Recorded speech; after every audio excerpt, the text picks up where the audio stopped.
Dark Aloha and welcome to Interview with DJ Nocturna. If you're watching on my YouTube channel, please like, subscribe, and share. Today, I am super stoked. I'm speaking with a very talented Austrian-Canadian producer and founder of a Frontline Assembly, and we're here to talk about Delerium. I'm so happy to interview him again for the second time. I got Bill Leeb. Hey, Bill. Hello from Vancouver. Aloha. Thank you. Aloha. Aloha, yeah. Dark Yes. aloha for you. Dark aloha, right? Thank you for joining me. I'm just so stoked today, because I've been waiting so long for this album to come out. It's been like what, 6.5 years, right, since Mythology. Yes, it's Now, I mean, so much has happened in the world in the last 6.5 years. It's hard to fathom, but yes, the fact that we're still here and we're all doing this, and I think is a like a achievement of its own. yeah, I mean, gosh, I've been a big fan of Delirium, since I had my previous radio show. I had it. It's called A Feast of Friends on KTUH 90.1 FM in Honolulu.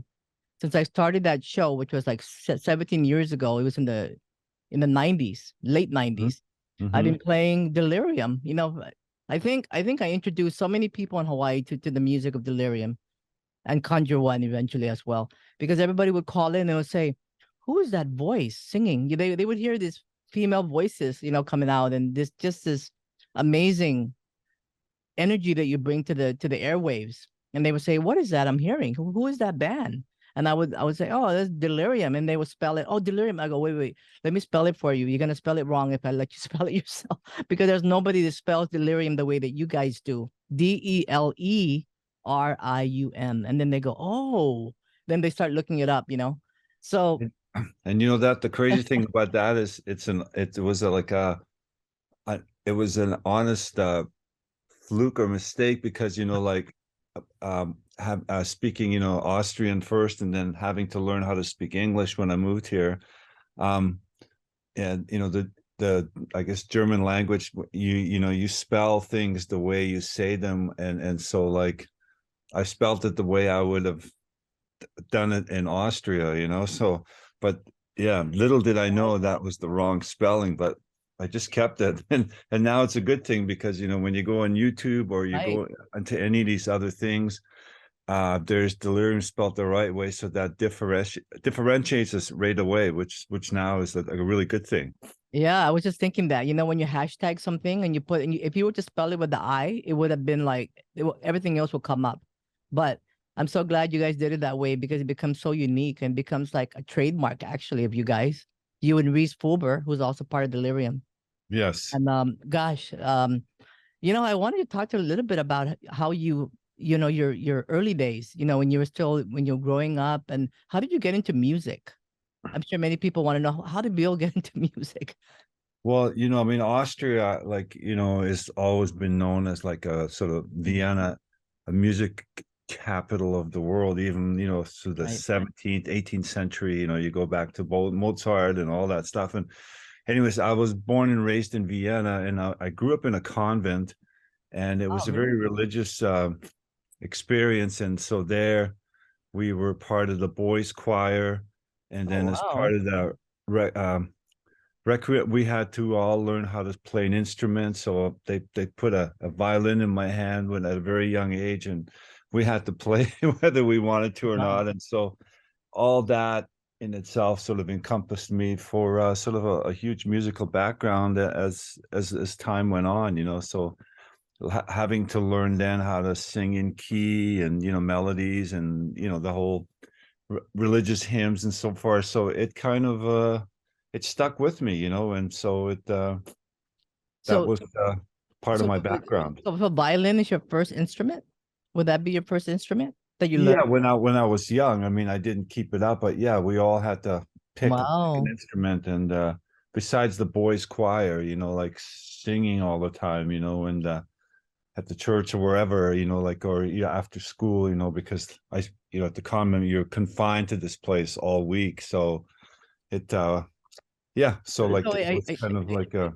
I kind of see a little bit of that influence in the music, just that whole like worldly kind of I don't know how you would describe it. It's like the worldly take, like reaching out to the just to the heavens, I guess you could say, with this beautiful angelic voices of these women who are featured in the later Delirium, right? I Yeah, I mean, I think Delirium's always had those overtones, the Mhm. worldly sound of like whether we were using Gregorian chants or monks or classical pieces that we intertwine. And I think that all of that is just sort of like the way I like to describe Delirium as like a Massive Attack meets Dead Can Dance meets Enigma meets world music. I think you put all those together, then you get the sound of Delirium, especially the early stuff, but I think it's all from having that kind of background and growing up, in a city that's just full of Baroque architecture and Yeah. history and music.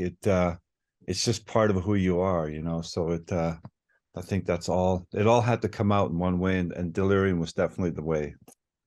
And we're going back to like what? So this latest album is called Signs. Is it the 15th or something like that? 15th album that you've released, Yes. Delirium? Yeah. Because Yeah. going back to the early days of Faces, Forms, and Illusions, right? That's like way back when. And then there were so many that came right in between, and Morpheus, and then Semantic Spaces, or later on, much later, and then you started with Karma. So the female voices, would that be the album it came out when you started putting the female when these beautiful voices started coming into the Delirium?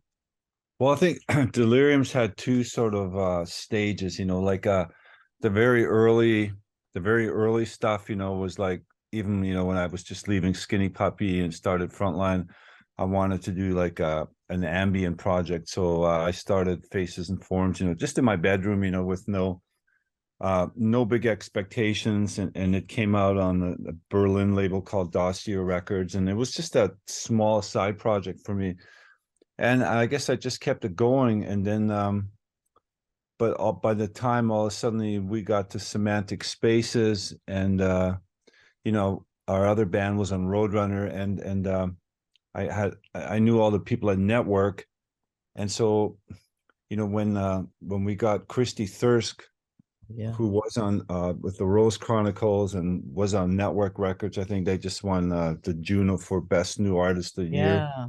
Wow. We I I asked her to sing on a song, and Flowers Become Screens, and she sang on that, and it changed. It made history for us because all of a sudden, we got radio play with it, and it made me sound like, wow, like we have another decade, a new decade for Delirium, of maybe actually having singers come in and make the songs more like songs, and and uh, and Yeah. it just took us to a whole new level, Yeah, and and that song, I think it's in Karma, Till the End of Time, is one of my favorites from that. She's in it, Right? oh my Yes. gosh.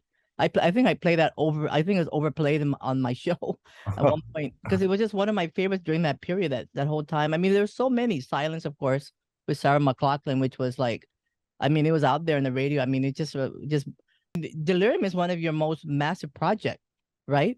I mean, it's become like, I mean, it gives me chills to even talk about it. It's constantly evolving still.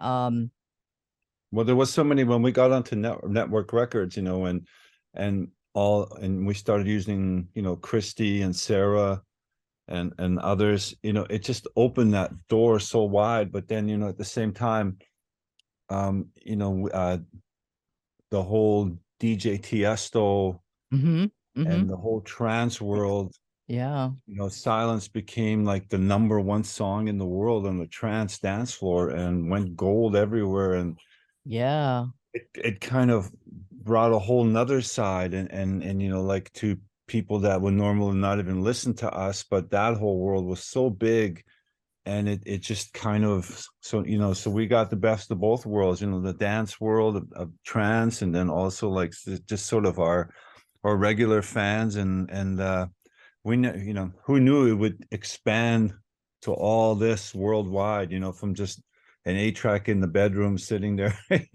just making weird sounds. It was like I guess you just never know. It's taken such a big, long journey, and then after all this time to still be, involved in it and being really interested in it and having, people that like it and so forth. It's been an amazing journey. I couldn't have scripted it any better. So I know you of guys are course, blessed. of course, music's changed now. People have changed. Everything's changed. And I think even since mythology 6.5 years ago, I mean, so much has happened in the world. Like, I mean, whoever thought, the pandemic and all the people that have come and gone, and here we are at the pearly gates looking out at the world again. And with technology and everything changing so fast every day, and people's tastes and everything, it's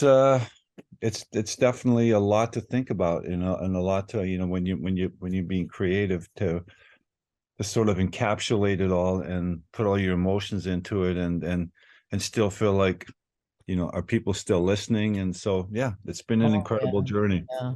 I know a lot of people have asked me, I wonder when the next Delerium album is going to come out. I go, oh, well, I hope, we're looking, this is like 2 years ago. We were going, oh, I know it's coming out soon. I just don't know when, but we were all anticipating, especially with, with all these artists that you've featured in the past, like Leigh Nash and Jennifer McLaren, all Fallen. I love that song so much. And then, and then later on in that artist Isabel, I can't even pronounce her last name, but it's just such a beautiful Angelicus. Oh my gosh. Like That takes you in a hypnotic spell. Well, Isabel Bayraktarian is like Canada's, basically the number one sopranoist in Canada, and like when she got married, they even televised her wedding on the CBC national television here, because and she's from Armenia originally, and then came here, and then I heard her on the radio doing some Christmas hymns years ago, and I thought, oh my God, whose voice is that?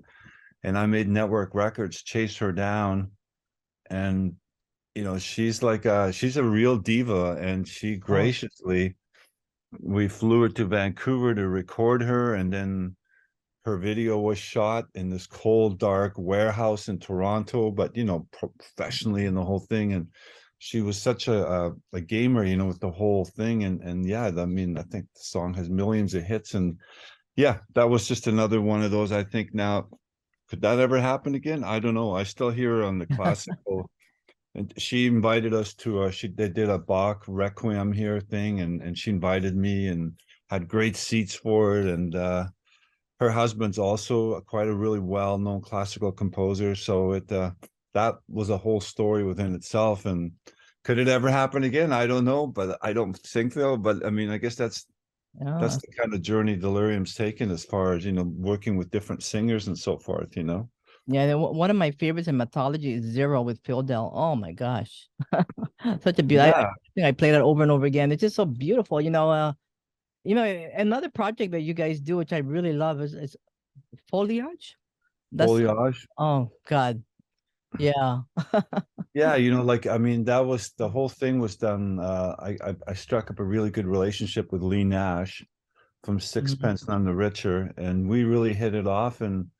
And for some reason, I decided to, I was really into that sort of down tempo, 0F, chill out kind of music thing. And I thought, like, that's not really Delerium, but I just wanted to just to stretch my wings a bit and try something. And so we did a whole record together like that. And that's it. It was a one-off, and sometimes that just happens, and we were all good for it at the time. And it's one of my favorites. It truly is such a beautiful project, even though it's like a one-time thing. It was so a beautiful project.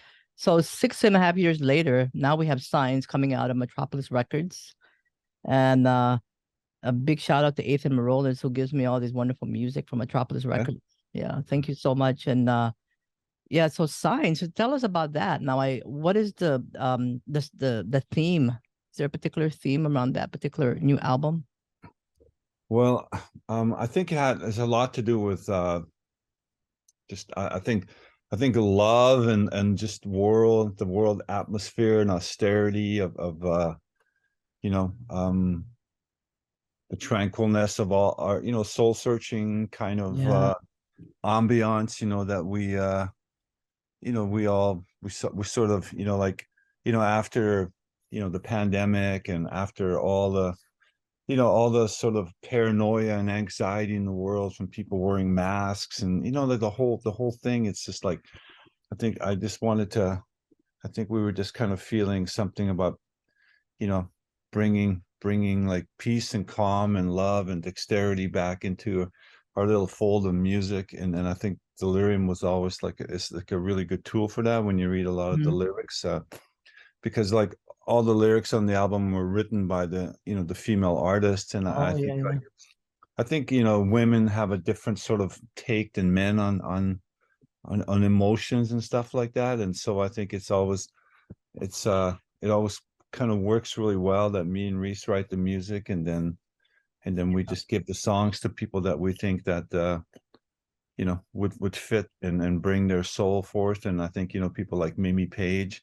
I love always what she does. Yeah. It's very emotional to me and so forth. And the other thing about signs to me is like Dave Heckman, the president of Metropolis Records, like who signed us to a 2 album deal before Mythology and was also a personal friend. Um, we dedicated this album to him because like what 6 months ago he just Yeah. passed away literally overnight Yeah. Rest in peace. suddenly. And I still have a message on my phone from him that's asking me a week prior how the album's coming along, is the artwork done. and Oh, then and then a week later his wife Gail calls me in the morning and tells me what happened that particular night. She was in Seattle. And so I mean I'm still I mean time goes by and so much happens in the world, and people come and go. And but to me it's still kind of in shock because Dave really wanted Delerium, and he came to Vancouver, and he took me out for nice dinners, and we were good friends. And so to me, he was like 67 years old. It's still a shock that one day he's here, the next day he's gone. And so even that makes you feel the mortality of life and death and all this stuff. And so mhm. we dedicated the release of this album to him because that's he wanted the project. And he's also one of the most supportive guys of our whole music genre in America. And so Yeah. Gail has taken over at the reins, and she's done an amazing job, and is with me on every week, and as we push forward with this album and stuff. So, and she said that she would keep the label going and make it even better if she could. And so a lot has happened behind the scenes as well, like that. And that's a big part for me. So yeah, all that has a lot to do with the importance of signs. Yeah. And I love the title. Just you know how people say it's a sign. Yes. I think about that, when people say, "Oh, look at that thing. I saw 8888." It's a sign. It means something, right? Mhm. Yeah. Well, like I don't know, like if I'm sure other people that are like everybody that's involved in the music business, I think when it comes time to finally titling the album after, you've spent, countless hours and days and months and years putting it together and getting over all the hurdles and stuff, and then finally, okay, what are we going to name the album? Somehow, it's that it kind of represents everything on there. And that's a struggle because like you get lists of people, and usually it's uh kind of it's tough to come up with a name. And I mean, when we named the album Karma, I thought That's a it's beautiful such a title. I thought it's such a well, it's such a used word. I thought at first like, oh my God, maybe it's too known, it's too used. But I think I find like, it's better just to name it something that people can relate to rather than some obscure name that people go, well, what does that mean? You know what I mean? So like whether we have karma or poem or now signs, I think, you can sort of interpret your own versions, but you know what it means, Yeah, and I think you can visualize the meaning of it, in some form yeah, or way, and it might relate to you in your own way. right. And I think a lot of people they have that spiritual aspect and everybody has a spiritual belief of some kind and they could see that as because you have a different following for Delirium compared to Frontline Assembly, right? I mean, Yeah, so it's quite amazing that we have the two different fan pages and stuff, and I swear 75% of the people that love like Delirium or like the trance music world of the remixes and stuff have never heard of Delirium.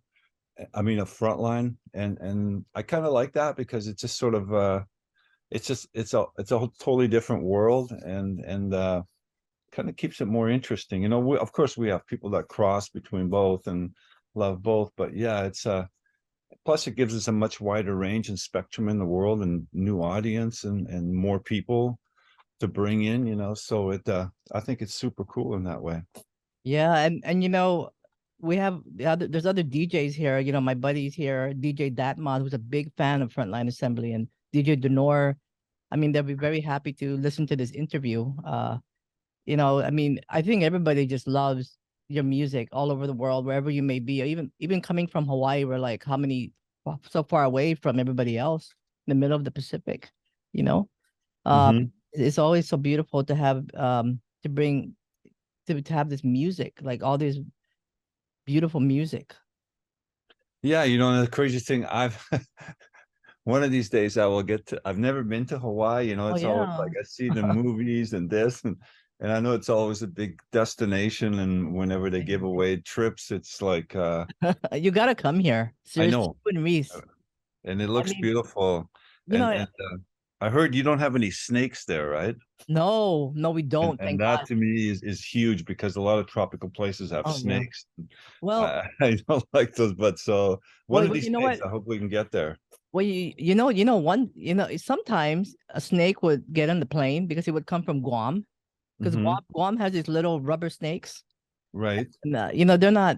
I mean, it won't kill you. I mean, they'll harm like chickens and little animals and things like that. But sometimes they get caught in the plane wheel or they get into the plane and then they happen to come here but then they never really spread. And I think they find them, they're dead in and they land or something like that. But Hmm. we don't have snakes, thank God. We have mongoose Right. Yes. I because mean, but they're okay. yeah, because if we had snakes here, the bird population would just disappear, Right. and that'll be very that'll be a tragedy. So yeah, you gotta come here. Let me ask you a question. Does Delirium ever do live shows? We did two tours. The first one was like we had like a really great lineup. We I mean we brought like three singers, like Christy and Lee, and Leeb came along, and escapes me the other one, and then Rhys was with us, and his wife at the time played bass for us, like, and we had yeah, we had a big production, and the first tour was great. I think we sold out pretty much all the shows, and then I think things, I guess everybody went, and then we did one more after we went to Europe, and then we never did it again. Everybody got busy with their own other lives and stuff like that, and it's I mean, the thing that we always, like I said, the first tour also we had two tour buses, and we, like the first show in Vancouver was sold out. It we tried to bring everything that we had on the album live, and financially it didn't make any sense because there was, the full live band. We had Sarah McLaughlin's, like husband. He was the drummer, and we had our guitarist. So we had this full-blown band and three singers and everything. And nowadays usually you can't tour like that unless you're playing big places, so, and I didn't want it just to be me and Rhys and a turntable and maybe one singer. I just thought like that Oh, would do a disservice to Delirium. So we did that huge production, and then and then we never did it again because we just thought like that financially now that this wouldn't make any sense, and I still don't want to just be a DJ and a mic up there with that. So we just we're just leaving it as it is, and Yeah, it's a you beautiful. know, it's a listening project now. I mean, who knows? You never know. You know, Yeah, you never know. we had thrown around like we were going to maybe open up for another artist, a much bigger one, and but yeah. So who knows, right? I mean, for now You we're know, just happy for it just being how it exists, and you know how it's out there in the world. And I mean, there's just so many bands after COVID, you know, that you know the touring aspect, you can't even get a tour bus half the time because everybody's out there, and so it just the whole climate, you know. I mean, maybe, and yeah, you know, maybe even when we get a little older we might revisit it and and oh, and do something, you know. yeah, yeah, I could totally understand. No, but it's great, and you know this Signs, the new album that's out now. Mm-hmm. You have a song in there called Streetcar Named Desire, and I love Yes. that one. Ina Walters, featuring Right. Ina Walters. First Mm-hmm. time for her, right? Is that Yes. yeah? Yes. Yeah, and you know that song to me sounds so like kind of you know, didn't Oh, sound like a typical Delerium song, you know what I mean? And the demo for Rhys brought it in, and I fell in love with it right away. I thought me like, too. yeah, you Me know, too. this is like, are the Delerium audience gonna like this? You never know sometimes when you bring songs in and then work on them, and but you know, like it I think at the end of the day, you know, we're trying to do something, you know, most important what you know what we like. Mm-hmm. So I like the track right away, and so I think every time it comes on, it gives me kind of chills because I love it it. just has a different you know, fortitude and attitude, and kind of yeah, you know, I And mean, I'm glad that we put it on there. You know, it kind of me too. doesn't sound anything like we've done before on there. You know. It is beautiful, and you know, and I love Emily Haynes. I know she has a song there, Glimmer, and Yes, but yeah, like I mean, her own band Metric. I mean, they're one of Canada's. You know, they have a huge following, and or you know, they do the Coachella thing and all those places. So like, you know, yeah, they're very established here, and I like the whimsical. I like the yeah, I like the lyric. You know, the whole. It's again, I thought kind of different from all the other Delirium stuff in the past. So I think there's a real, you know, cool variety on this. You yeah, know. it totally does. Are you happy with this album? Yeah, yeah, you know, like I mean, I don't want to sound like, you know, like a self-indulged artist or anything. You know, I mean, on one hand, you know, when you listen back, you know, I think most songs are always like a work in progress, even when they're finished, and you listen to them and you think, yeah, you know, maybe we could have done this with it, or we should have added one of these, and so like to me it's like a painter, you know, like I think the hardest thing about great painters is, you know, like once they're done, it's just put it away and leave it, and don't put any more paint on it, or revise it, because you might just ruin the integrity of what you initially had. And I Hmm. think music's the same way for us, or for me anyway. So but I think you know, I honestly told Rhys, and probably have it somewhere on the phone conversation, that I think this record to me, you know, like from start to finish, has the best balance out of any of the Delirium albums, and I actually enjoy listening to this one, and you know, it kind of brings back the whole karma thing, you know, like it just Hmm. sounds more like the way, you know, that the classical Delirium. And I think from start to finish, I think this is easily one of my top three Delirium albums of all my releases. I just feel like Yeah, it's me too. like as a balance, you know. Too. Yeah, and you know that video. I know you guys have a video out. It's called "In" with KANGA, featuring KANGA in the Deep. Very Yeah, and Kanga is like another new artist we've never yeah. used before. And you know, Rhys had produced her first album, and she's quite a solo performist. And so like when I approached them, I said, "Hey, what about, you know, getting KANGA involved, and because he did produce her album, so he had this, he picked up the phone and had an in with her, and they recorded the vocals together, and it yeah, it's like she even, I think, made like a big post about the lyrics in the song, the deep, about her uncle, and Oh, something, like the water, something happened, like unfortunate, and it was just prior to her doing that, right? So it has quite a profound meaning. And then so throwing in that video as well, it's another new aspect of Delerium. And so it's beautiful. just like, I think that the record has a lot of different ventures and a lot of different artists, Yeah, it's quite quite interesting to me. right. And the wonderful thing too is about Delirium is your cover, the album cover, like this one. Hmm. Tell us about the artist and the whole the signs, the cover of the picture of the on the front. Well, the artist's name is Dave McKean, and we've been using Dave for frontline assembly for the last 20 years, and I think anybody who Googles Dave McKean, he's quite a famous artist in his own right, and not just in the whole world of movies, but with everything. And he only did our frontline covers, and then I approached him on the last album with Mythology Oh to my do gosh, artwork that for the, cover. and it floored me, you know what I mean? When it came back to me, I was like, are you kidding me? We waited this long to use you for this. I was like, oh my God, it's incredible, right? It Yeah, just yeah, blew that me cover. away.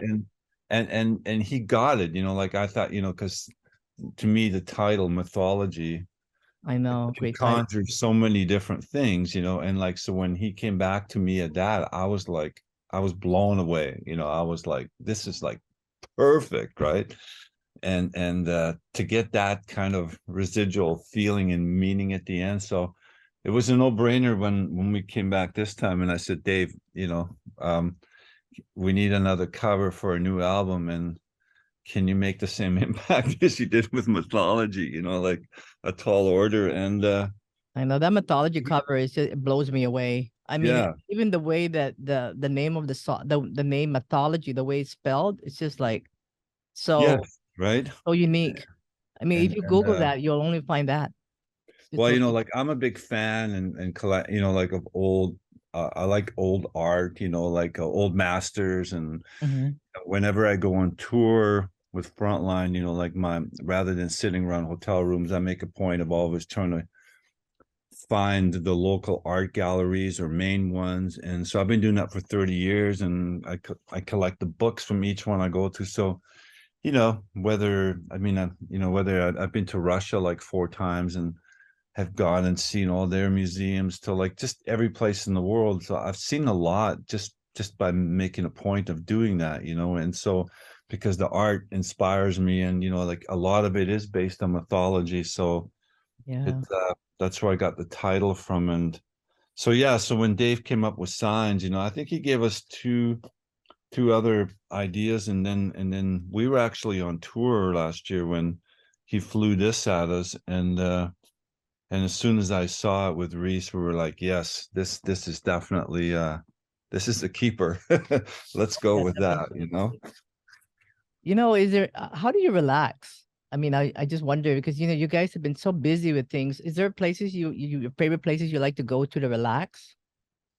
Well, I guess it's kind of I mean, how do you mean, like a holiday, or just, I mean, yeah, like a holiday. Like I know Hawaii. I would recommend Hawaii to relax for sure. right? Yeah, but like if you ever want to go to relax, or how do you guys find like because you with your projects, right? I mean, with Frontline Assembly, that's a whole different thing, and now Delirium and all those other stuff you did on the side. There's so many of the side projects with Skinny Puppy and everything. I mean, you've been busy. Yeah, like, I was speaking to a good friend of mine the other day, and it was kind of like, we're right now, we seem to be, more busy than ever. And Yeah. it's kind of crazy because we're not kids anymore, and so it's kind of like, in 3 weeks, 3.5 weeks, we leave on the Gary Newman ministry Yeah. tour, and after 3 weeks we come back, and I have 2 days, and then we're flying off to Europe. We're working on this Delerium release of Signs, and we're also just finishing. Greg is mixing the new Cyberactive album, which is with Karen from Skinny Puppy, Mm. and me and Rhys. And like the last one we did was 33 years ago.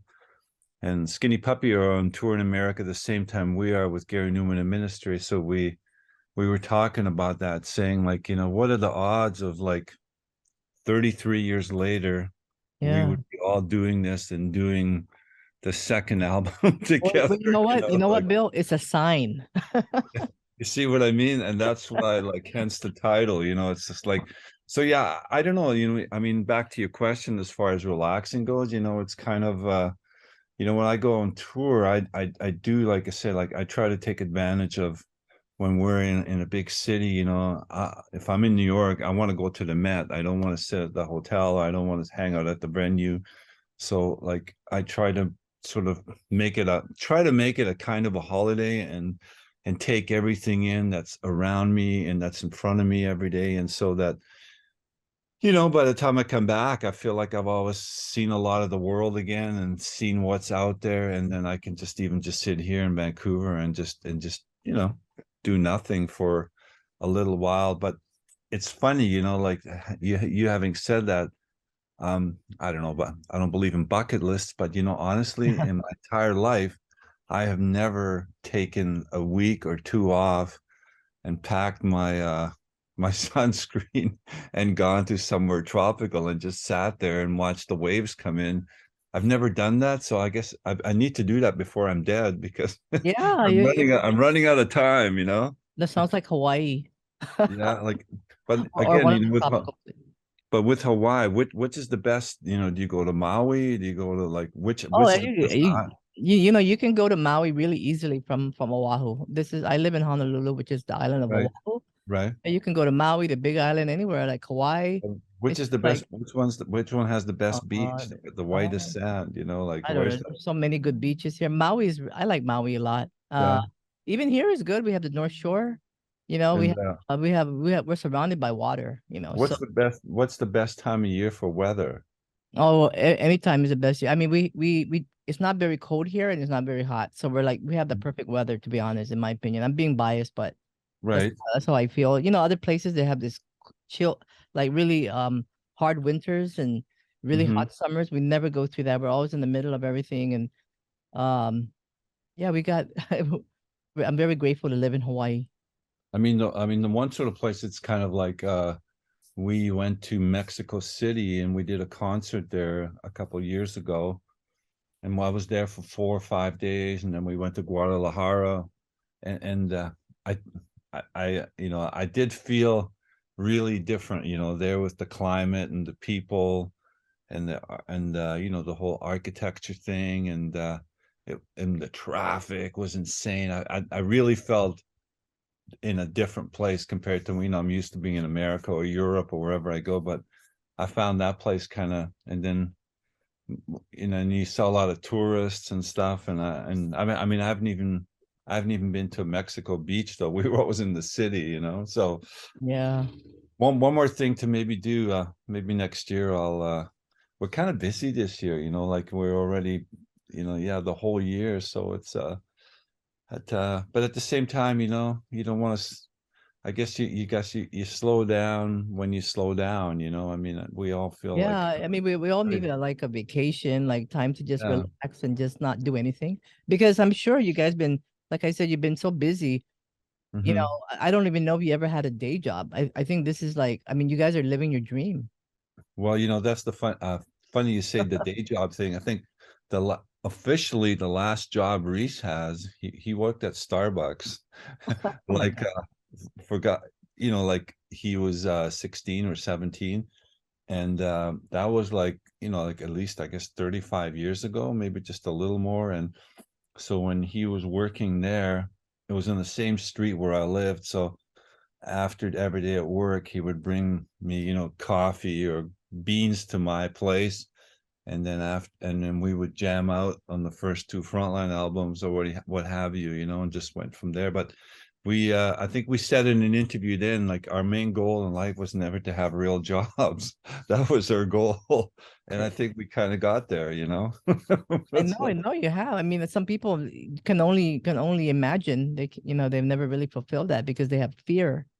You know, Yes. I think fear is the biggest obstacle in life. You know, when you have that fear of like, oh, how am I going to live? And a lot of people are going Yes. through that, and yeah, and you guys just don't have that. You guys just took the chance.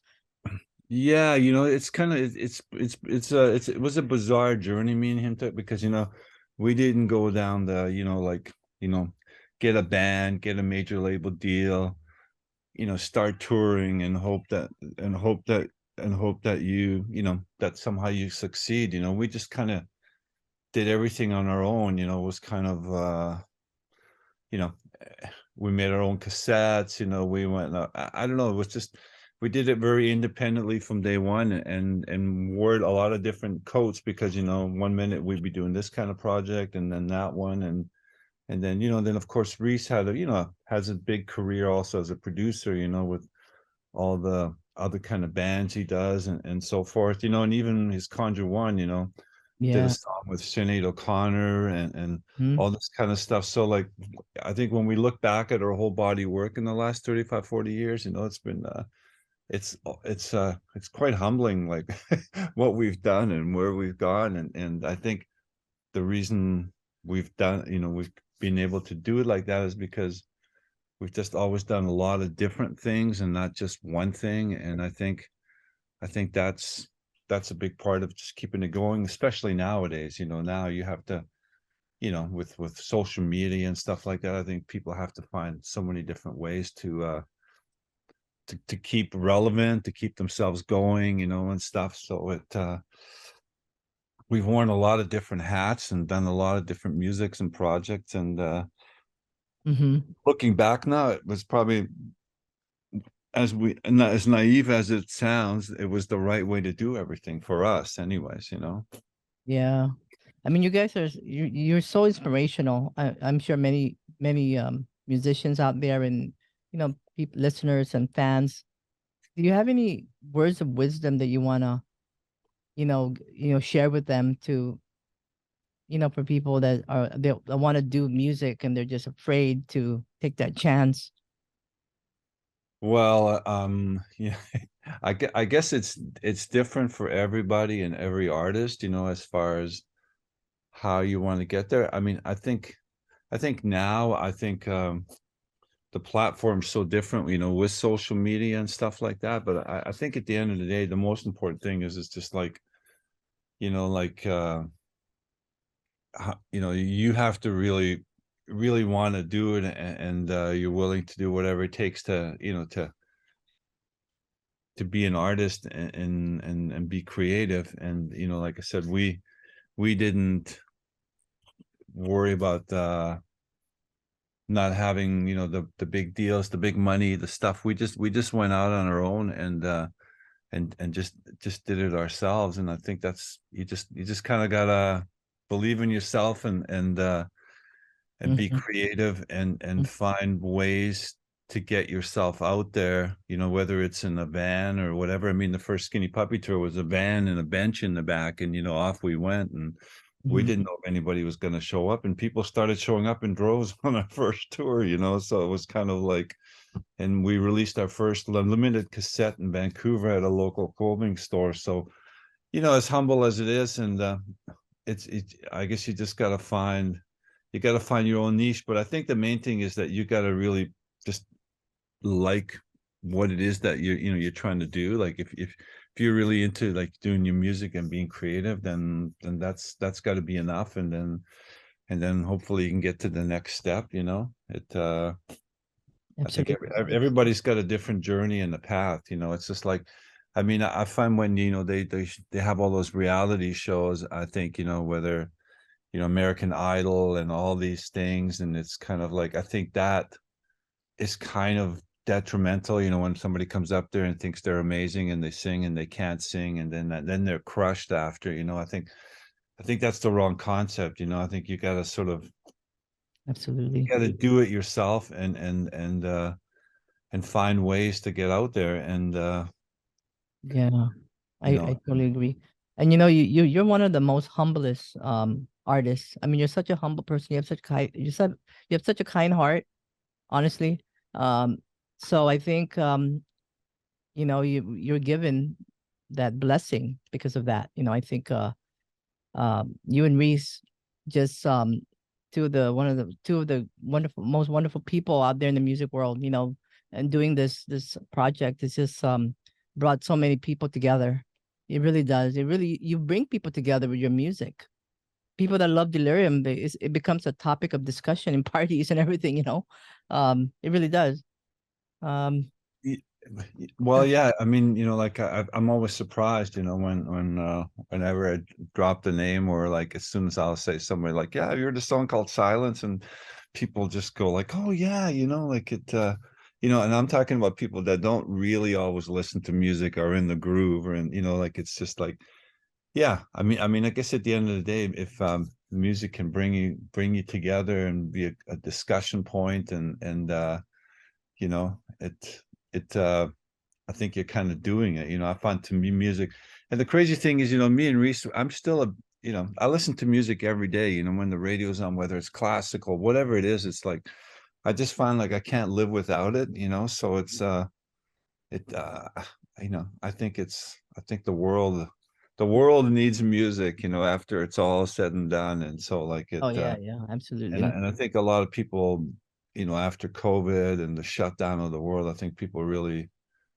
you know, realized and appreciated that. And I think in any of the artists that are, you know, just wanted to get out there and perform again, to realize how important it is to have that connection with the audience. And yeah, I think me and Rhys have never, you know, the whole, yeah, I think we've always stayed pretty humble. I mean, you know, we're not, you know, I think, yeah, no, very ego driven with our music or anything like that. I think you just have to sort of, yeah, it's better just to Yeah, keep no, an you even guys are really level and wonderful. just keep it going, you know, like, and as long as I feel inspired and music does it, I guess we'll just keep on rolling through the ages, you know. Right, yeah. You know, congratulations on this new album called Signs, the latest Delirium album just released, and on Metropolis Records. And if people want to find it, of course, they can go to Metropolis Records, their website. Um, yeah, and I'll put the link on the bottom of the interview on Okay. the YouTube channel. And if you're listening on YouTube, please like, subscribe, and share. Gosh, thank you so much for this amazing interview. You know, I've been waiting for this. You know, last time we spoke, we talked about. I know you're a Virgo, right? Yes. I remember. I remember because Virgo is in my 11th house, which is the house of groups. Okay. And I remember that because it's such a Virgo. I mean, that's why Delirium is such a, because you're a Virgo. Everything is like so together, you know? Uh Right. yeah. Besides many things. It's just what it's just I remember that. We talked about the zodiac horoscope a little bit. But congratulations on Signs, the new Delirium album. Well, And thank you. I know you got some stuff going on. You're gonna be going on tour like you mentioned. Yeah, I mean, Anything about Frontline Assembly? well, like I said, I mean, we're gonna tour with Gary Newman. I mean, I know that's amazing. come on, he's an icon, right? I don't know. Have you ever Oh talked to Gary? no, I know he No. just celebrated his birthday. I mean, yeah, he just turned 65, but you know, like in the world of music, you know, whether it's Bauhaus or Gary Newman, these Mhm. guys are, you know, like, you know, they're icons, right? He's an icon, you know. So Absolutely. to be going out with him and Ministry, you know, like, I mean, Oh God, it's yeah. it's going to be quite a. We're doing 15 shows together, so like, I've never met Gary or Al, so like to me, it's going to be interesting hanging out every day at venues and see if I can, you know, spark a couple of new friendships. I mean, Rhys worked with Gary Newman. They did that band Fear Factory did a cover version of Cars, and so I know. Yeah, I love it. Yeah. And so Gary, Rhys said Gary came in and was totally pro and nailed it and stuff. And so that should be an interesting 3 weeks, I must say, that'll be new for me. So another new adventure. Yeah, there's always new adventures with Bill Leeb and Rhys Fulber. Yeah, with But yeah, I'm and you looking guys forward to that. and you guys work so good together. Right? I mean, you guys are just like, It's bizarre, me and Rhys, like, I mean, he got out of grade 10. I made him come on tour. yeah. I robbed him from his high school diploma. and I don't know, but like school, they teach you things, but I don't know if they always teach you the things that, to help you get through life. They can teach you the basics of reading, writing, and arithmetic, but I think when it comes to like, just everything else, I think you have to sort of learn on your own. And so like when we did our first tour, he was exceptionally young, and like I always feel like I was like Rhys's bigger brother, because I would call him and make sure, hey, make sure you come by after your job so we can work on stuff. And because young guys like to go out and party and be wild and crazy. Yeah, yeah, yeah. So I think and it's amazing that I've probably spent more time with him than anybody in my life, as far as, Oh yeah, I can see that. and, Yeah. and yet, and yet we have space, and yet, he has his life and I have mine. And I think it's kind of, it worked into like a crazy, partnership as far as music goes. Cause, like walking into a room with him and just walking into any room with a stranger and being creative is not that easy. It's just like, it's a very personal thing with music and writing and stuff. But me and him, we just get in a room and we don't even need to look at each other, and we'll just jam on Yeah, something. you guys have that connection for sure. And Rhys will do a tweak on this, and I'll go, well, hey, what about this? And it's kind of like it just kind of works. And we've never argued or fought about a song or not liking it. And Oh yeah. after all this time, I think that in itself, I think, is kind of an achievement. Yeah. We've never like stormed out of a room and nothing ever. So You probably have that connection from a past life too, many past lives maybe. yeah, it's really bizarre. And you don't have that with a lot, you, like I said, it's not like an everyday thing that happens, with people, especially because music, writing, the process is so personal. It's not, you don't even, like I said, Jimi Hendrix, nobody was allowed to be in the studio when he was doing vocals, because he found it so personal that he couldn't deliver. He didn't like his voice. And I feel this, it's just, yeah, it's very personal, like to be creative in the same room with other people. So we're lucky in that way. And I don't know, it's definitely a good book for reading one day, maybe like the journey of two guys that came out of Yeah, I nowhere. mean, is that coming out? Is that something in the future you're looking at? Maybe a book? Yeah, I mean, I mean, we definitely have a lot of interesting stories and stuff, we don't Yeah. talk about and stuff, and then how like when it's maybe all kind of, when it's all said and done, Like maybe a some people might documentary. find it interesting, like, we've, like I said, we've had a lot of people come and go in our lives that we've worked with. And so it's like, and Yeah. everybody has a story, and everything, has like nothing ever just is as easy as you think, or just kind of, yeah. So it, I mean, I guess people do it, I mean, obviously you'd have to do it the right way, and you don't want to, like, say anything weird. You don't want people calling you going, hey, why did you say that? I guess it's kind of tricky writing a book without, you don't want to piss people off either, right? Yeah, for sure. But it's definitely would be an interesting Yeah. uh, Well, read. yeah, we'll see what happens down the road. Looking Yes. forward to it.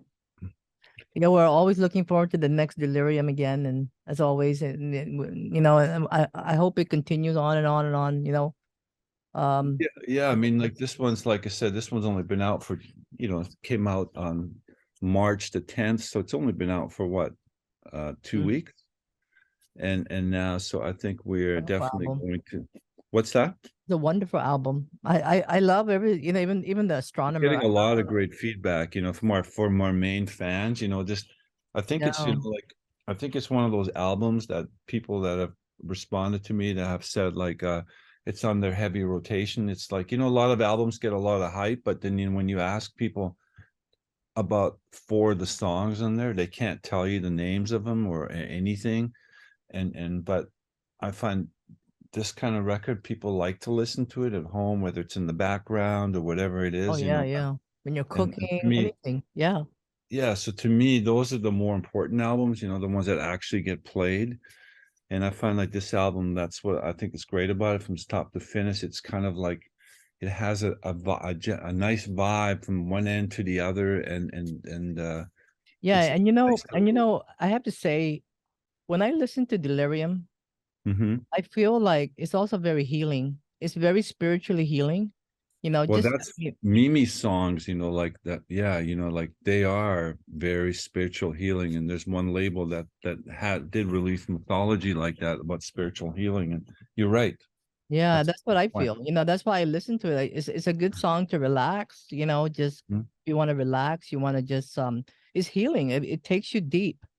And if you can relate to it, like I can, then you feel that presence, that spiritual Yeah, you don't always need to have anxiety or heartbreak thrown in your face every 2 minutes. Sometimes it's nice just to have like a, soulful, right. spiritual feeling that just sort of makes you feel good about the day and gives you energy, like of from the inside, so And that it makes it's you a really feel. good light. It's a really good light, Yes, you know. yeah, It's not yes.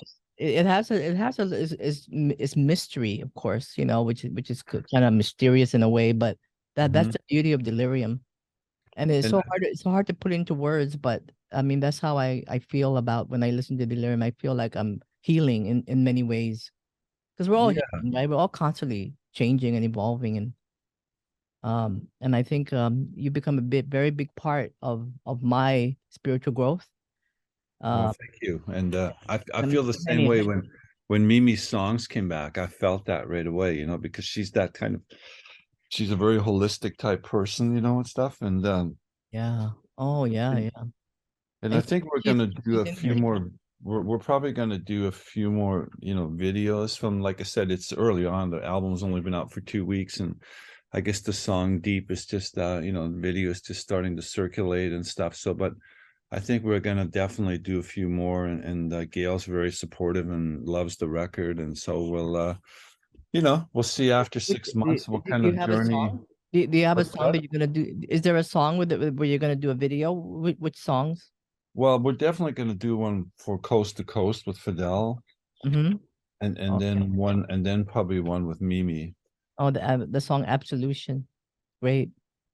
Like that song, like it's crazy, to me that, and it's funny you mentioned that, like it has like the history behind me for that was that song came as a demo from like Mimi from Mythology, and we never used it, but I always, Oh, I had it on my laptop. And I would always go to it, and there was only like a minute and a half, like demo section of it, and I kept going. It kind of reminded me of Enya, yeah. Mm-hmm.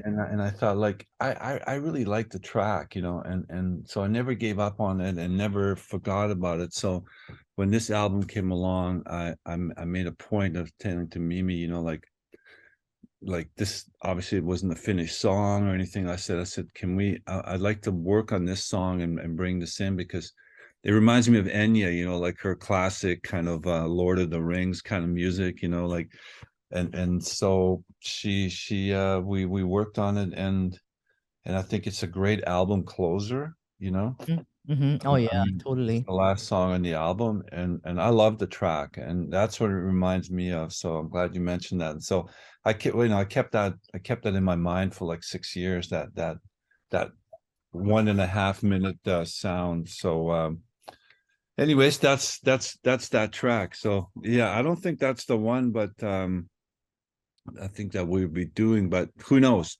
Things Yeah. change, No, yeah. And like I said, the album cover is so beautiful. And right above I'm looking at the album cover right now. Mm-hmm. It's a bird. Yeah, like I mean, I've never actually talked to Dave about Oh, like the concept of, but when I look on the inside, it has that very mythological, like, yeah, you know, like almost like a transformation. yeah, and you see the sun and Yeah, to me it's very spiritual, right?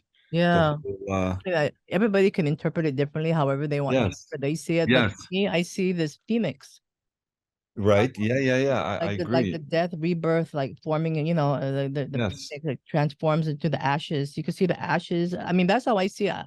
I don't know. And then Mhm.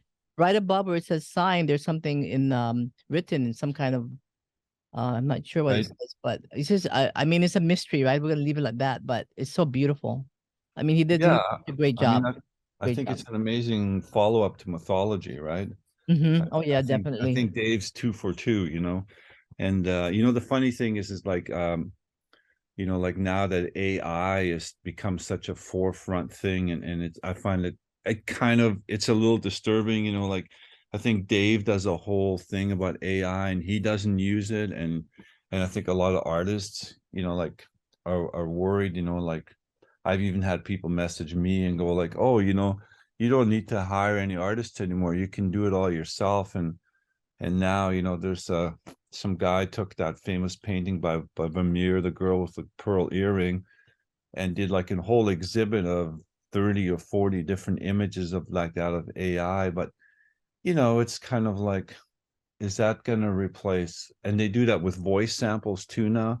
Yeah. So is that going to replace the human artistry of who we are and our human touch? I mean, is everything going to be like generated by technology, and that to me would suck and be sad, because it's kind of like I don't want a computer running my life or who I am, or like it's being perfect beyond, because I think as human beings we all have incredible faults, but that's what makes us special and stuff like that. And so I don't want a robot generated world, but it seems to be really going there, and AI is kind of, somebody made took a snippet of a voice of mine and made it like a commercial out of it, and I thought, yeah, that's me, and they did it for fun. But I thought, like, well, if they can do that, then where do you have control over something like that, and so Right. it goes back to the artwork here where Dave does everything manually, and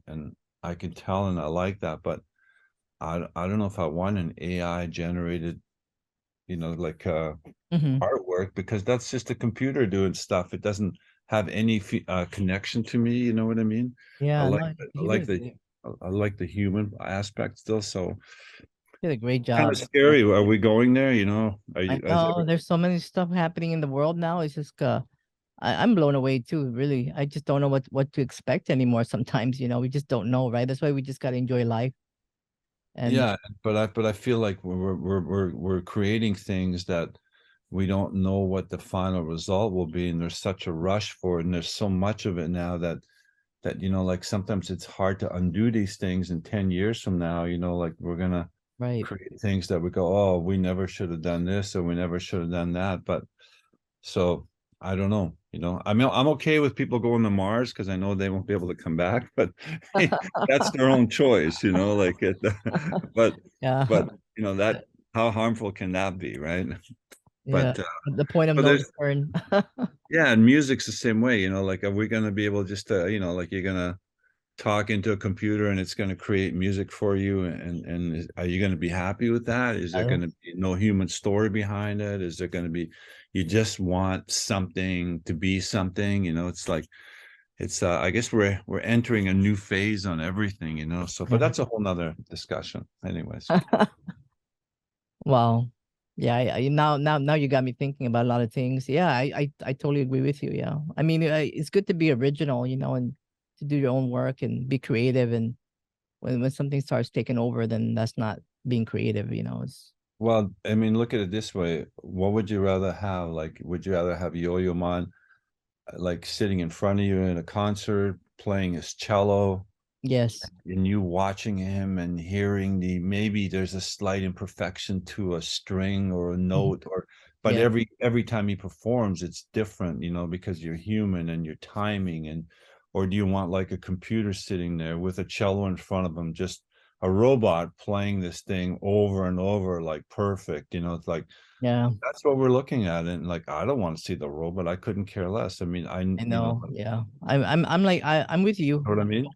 totally get it. Yeah, absolutely. So that's, if that's what, and but now, the new generations of young people who are growing up with all this and find it just like that's kind of the norm. Maybe they won't even be able to appreciate that, the dexterity of being able to play a real cello as a human Yeah, versus you like know what? us. I'm so glad I grew up in a time that was not like that. I mean, we rode bicycles. Mm-hmm. Mm-hmm.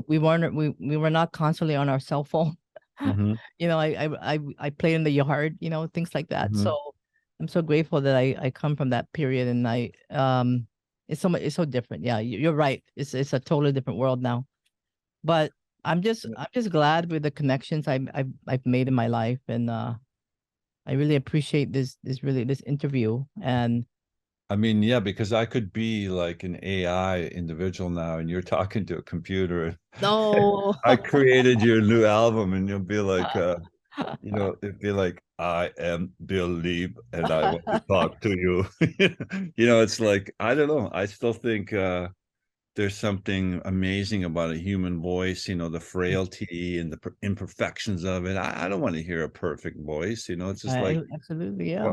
who cares? I mean, but I guess we'll see where we're going to still be around long enough to see a lot of the evolvement of all this and where it all ends and what happens with it. So it's kind of like the movie industry too. There's just so many CG generated movies that they're starting to look stupid now because it's like nothing's real, everything looks fake. And it's like, I would rather just see two people talking about life experiences. To me, that's more interesting than a bunch of flying, gizmos in the background and exploding cities that aren't really there, like that whole thing. Yeah. That's just me. Call me old fashioned, I guess, right? Oh, I'm the same way. I'm old fashioned too. I like imperfection. I don't like everything to be completely Yeah. perfect. Then it Yeah. wouldn't be real, right? I mean, Yes. nobody's perfect, so you got to just stay real. And yeah, I totally get it. I was gonna ask you just a question, random question. Where do you who cuts your hair, and how do you, because you have that style? Well, I mean, I don't know if it's a style. It's just like, I think You're just like Bill like, Lee. well, like I'm just happy, at my age to still have some hair, and it's like and I don't actually uh have like a per se a comb. I get it just kind of every day it looks a little different. Like, Yeah, I I mean, know. That's what I mean. That's what I mean by uh just doing the natural thing. It's just natural, right? It's not something, how people got to fix their hair a certain way. You got it. It's just Bill Leeb. it's, as long as it's there, I'm good with it. I mean, sure, I've had comments, like over the years, and when we were in Skinny Puppy and we had 10 feet of it straight up, and you'd walk down the street and Yeah, people go, "Hey, I thought Halloween was over," I know. Like, That's a typical comment that people make, right? Back in the day. yeah, but Are you the in whole goth Halloween? It's thing. Hall- But yeah, it's just now, it's just kind of like, as long as just having some. I mean, that's Noel Gallagher from Oasis was like, he went on this big hair thing, and he went, mate, as long as you see this, as long as I have this, I can be a rock star. He says, could you imagine Mick Jagger without any hair? And it's like, I guess it's a thing for a lot of musicians. Their hair is part of their signature, whether it's wild and crazy or whatever it is. But anyways, yeah, that's, Well, as long as it stays there for a while, a little longer, I'm all it good. will. Yeah. Gosh. I really hope we can see you in Hawaii, whether you come here to perform or for vacation. You're Well, always if I welcome to ever show Hawaii. up there, I'll definitely give you a shout as Oh far as yeah, yeah. You got either to, I do. yeah. You definitely, you guys need to come here because I think you will find it very healing. Because we know Right. got quite it's a beautiful place. You see the volcanoes and the mountains of just everything. Yeah, it's amazing. But thank you so much. Congratulations on the new album Signs, which you can find on Thank you. Metropolis Records. And Bill Leeb, one and only Bill Leeb. Thank you so much. And my big regards to Rhys Fulber as well. And, Yes. and good luck with your tour. Thank you. And, It should be fun. all right, let's say let me shut this off.